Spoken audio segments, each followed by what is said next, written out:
Hello, welcome back to Your Elections 2020. My name is Paola, and today I will be talking about this paper right here, which are the 12 propositions that come inside your voting ballot. And I will be talking about the first three propositions, which are proposition number 14, 15, and 16, and I will be going into detail about what they are and what a vote yes or what a vote no for them would mean.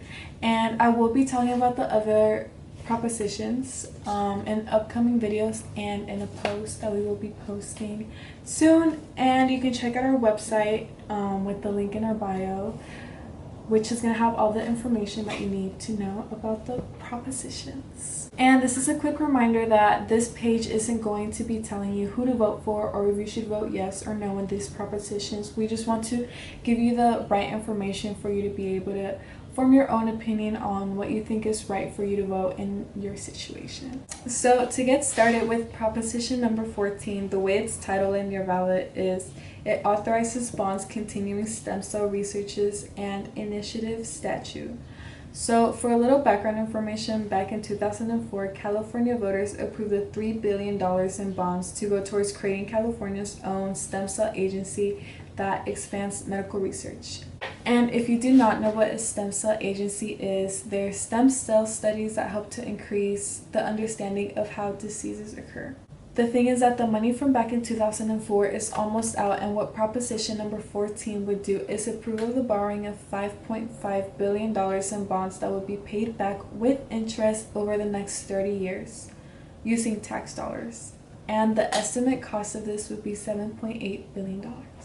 Now, what voting yes would mean is that you're in favor of the state selling $5.5 billion in general obligation bonds, primarily for stem cell researches and the development of new medical treatments in California. And what a vote no would mean is that you're not in favor of the state selling $5.5 billion for the stem cell agencies. Moving on to the pros and cons of this proposition, a pro of proposition number 14 is that it funds further developments of treatment and cures for chronic life-threatening diseases like cancer, Alzheimer's, heart disease, diabetes, Parkinson's, and kidney disease. It builds on 2,900 medical discoveries, and it increases patient access and affordability. On the other hand, a con for this proposition would be that it commits $7.8 billion we cannot afford during this economic budget crisis, and funds the state agency with management challenges and poor results after the $3 billion that were already given back in 2004. Proposition number 14 would be servicing debt and could increase pressure of higher taxes or lay off nurses, medical first responders, and other public employees. The people that support this proposition say that the institution's stem cell research has led to clinical trials, which are experiments in clinical research, biotech jobs, and research towards treatment and cures for illnesses that affect Californian families. And some people that are for this proposition are the U.S. Board of Regents, the Latino Cancer Institute, Sickle Cell Disease Foundation of California, and Governor Gavin Newsom. Some people that are against this proposition say that they tried it out back in 2004, but the funding for stem cell research didn't lead to any kind of life-saving cures that they hoped for. Someone that's against this proposition is Jeff Shishai, who is the board member of the California Institute for Regenerative Medicine. Up next is proposition number 15, and what it is titled in your ballot is increases funding sources for public schools, community colleges, and local government services by changing tax assessments of commercial and industrial property initiative constitutional amendment. And what this proposition would do is basically split commercial and home properties, and they will then place them in different tax rolls, and it wouldn't change anything for commercial owners, but for commercial property owners, they would pay higher taxes based on the current or higher market value, and this does not include small businesses. And it would increase property taxes on commercial properties worth more than $3 million, providing $6.5 million to $11.5 billion in new funding to local governments and schools. And what a vote no would mean is that you do not want commercial properties taxed based on today's market prices. What people that support this proposition say is that if this proposition passes, a small fraction of large businesses would pay a vast majority of the higher taxes, and all the money would go towards cities, counties, and school districts. And people that support this proposition are Joe Biden, Governor Gavin Newsom, California Teachers Association, California Democratic Party, and Mark Zuckerberg. On the other hand, people that do not support this proposition say that it wouldn't make sense to pay this tax increase due to recession. And people that are against this proposition are California Chamber of Commerce, California Retailers Association, Howard Jarvis Taxpayers Association, and the California NAACP. A pro of proposition number 15 is that it loses tax property loopholes, which benefits wealthy corporations, and it cuts taxes for small businesses. It protects homeowners and renters, and it requires full transparency and reclaims billions of dollars for schools and local communities. It is supported by nurses, teachers, small business owners, affordable housing advocates, and community organizations.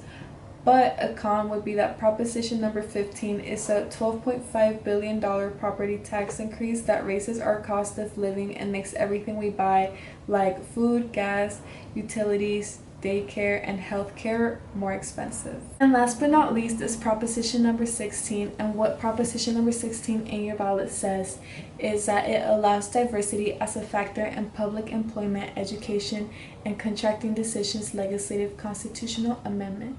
What this proposition is that back in 1996, Californians voted to ban affirmative action, which allowed universities and government offices to factor race, gender, and ethnicity in hiring, spending money, and admission decisions. What this proposition would do is reverse that vote, and this proposition wouldn't create racial quotas in university admission, which were banned by the U.S. Supreme Court in 1978. What a vote yes would mean is that state and local entities could consider race, sex, color, ethnicity, and national origin in public education, public employment, and public contracting to the extent allowed under federal law and state law. What a vote no would mean, it would mean that nothing would change, so that the current ban on the consideration of race, sex, color, ethnicity, and national origin in public education, public employment, and public contracting would remain in effect. What supporters of this proposition say is that structural racism exists, and to preach a color-blind philosophy would mean to be blind to the impacts of racism. Instead, this is an example that they provided, principals should be able to specifically seek to employ qualified Latino teachers in a school where most teachers are white but most students are Latino. Some supporters of this proposition are California Community Colleges, California State University, Governor Gavin Newsom, and University of California. On the other hand, what people who are against this proposition say is that allowing schools and government offices to make decisions based on race, ethnicity, or sex is its own kind of prejudice. And some opponents of this proposition are Californians for Equal Rights, Chinese American Civic Action Alliance, Students for Fair Admission, and California Republican Party. The pros for this proposition is that proposition number 16 expands equal opportunity for all Californians, increasing access to fair wages, good jobs, and quality schools for everyone. Proposition number 16 fights wage discrimination and systematic racism, opening up opportunities for women and people of color, supported by League of Women Voters of California, California Federation of Teachers, Minority Business Consortium, and state higher education leaders. But the cons of this proposition is that politicians want to strip our Constitution of its prohibition on discrimination and preferential treatment based on race, sex, color, ethnicity, or national origin. They want to play favorites if there's any that should be fundamental in our society, it's that the state should treat all Californians equally. This concludes the 3 propositions we will be talking about today, but during this whole week we will be uploading more videos talking about the rest of the propositions, or you can check out the rest in our website, which we provide detailed information about what they are and what a vote yes or what a vote no will mean. We hope that this video was at least a little bit helpful for your guys' understanding of the propositions. Don't forget that if you have any questions, you can DM us, and don't forget to follow our Facebook, Instagram, and YouTube, all at yourelections2020. Thank you.